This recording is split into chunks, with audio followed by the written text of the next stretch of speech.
on attaining Buddhahood in this lifetime. If you wish to free yourself from the sufferings of birth and death, you have endured since time without beginning, and to obtain without fail unsurpassed enlightenment in this lifetime, you must perceive the mystic truth that is originally inherent in all living beings. This truth is Myoho Renge Kyo. Chanting Myoho Renge Kyo will therefore enable you to grasp the mystic truth innate in all life. The Lotus Sutra is the king of sutra, true and correct in both word and principle. Its words are the ultimate reality, and this reality is the mystic law, Myoho. It is called the mystic law because it reveals the principle of the mutually inclusive relationship of a single moment of life in all phenomena. That is why this sutra is the wisdom of all Buddhas. Life at each moment encompasses the body and mind and the self and environment of all sentient beings in the 10 worlds, as well as all insentient beings in the 3,000 realms, including plants, sky, earth, and even the minutest particles of dust. Life at each moment permeates the entire realm of phenomena and is revealed in all phenomena.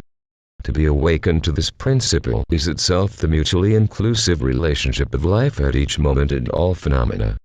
Nevertheless, even though you chant and believe in the Myoho Renge Kyo, if you think the law is outside yourself, you are embracing not the mystic law but an inferior teaching. Inferior teaching means those other than this Lotus Sutra, which are all expedient and provisional. No expedient or provisional teaching leads directly to enlightenment, and without the direct path to enlightenment you cannot attain Buddhahood, even if you practice lifetime after lifetime for countless kalpas.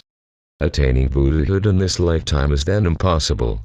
Therefore, when you chant Myoho and recite Renge, you must summon up deep faith that Myoho Renge Kyo is your life itself. You must never think that any of the 80,000 sacred teachings of Shakyamuni Buddha's lifetime or any of the Buddhas and Bodhisattvas of the 10 directions and 3 existences are outside yourself. Your practice of the Buddhist teachings will not relieve you of the sufferings of birth and death in the least unless you perceive the true nature of your life. If you seek enlightenment outside yourself, then your performing even 10,000 practices and 10,000 good deeds will be in vain. It is like the case of a poor man who spends night and day counting his neighbor's wealth, but gains not even half a coin. That is why the Teen Tai School's commentary states, unless one perceives the nature of one's life, one cannot eradicate one's grave offenses. This passage implies that, unless one perceives the nature of one's life, one's practice will become an endless, painful austerity. Therefore, such students of Buddhism are condemned as non-Buddhist. Great Concentration and Insight states that, although they studied Buddhism, their views are no different from those of non-Buddhists. Whether you chant the Buddha's name, recite the sutra, or merely offer flowers and incense, all your virtuous acts will implant benefits and roots of goodness in your life.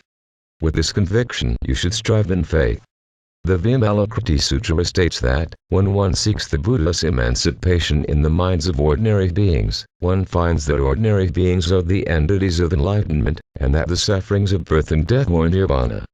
It also states that, if the minds of living beings are impure, their land is also impure, but if their minds are pure, so is their land.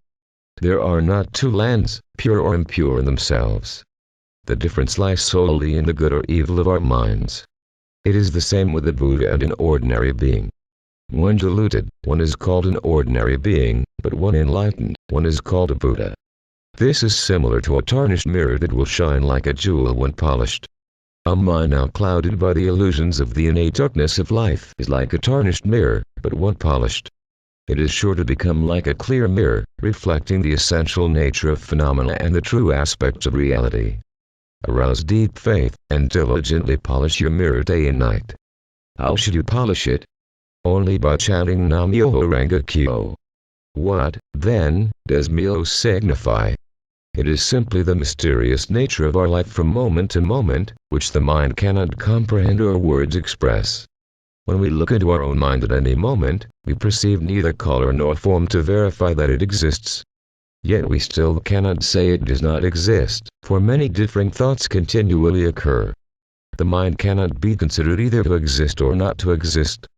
Life is indeed an elusive reality that transcends both the words and concepts of existence and non-existence. It is neither existence nor non-existence, yet exhibits the qualities of both. It is the mystic entity of the middle way that is the ultimate reality. Myo is the name given to the mystic nature of life, and No to its manifestations. Renge, which means lotus flower, is used to symbolize the wonder of this law. If we understand that our life at this moment is Myo, then we will also understand that our life at other moments is the mystic law. This realization is the mystic Kyo, or Sutra. The Lotus Sutra is the king of sutra, the direct path to enlightenment, for it explains that the entity of our life, which manifests either good or evil at each moment, is in fact the entity of the mystic law.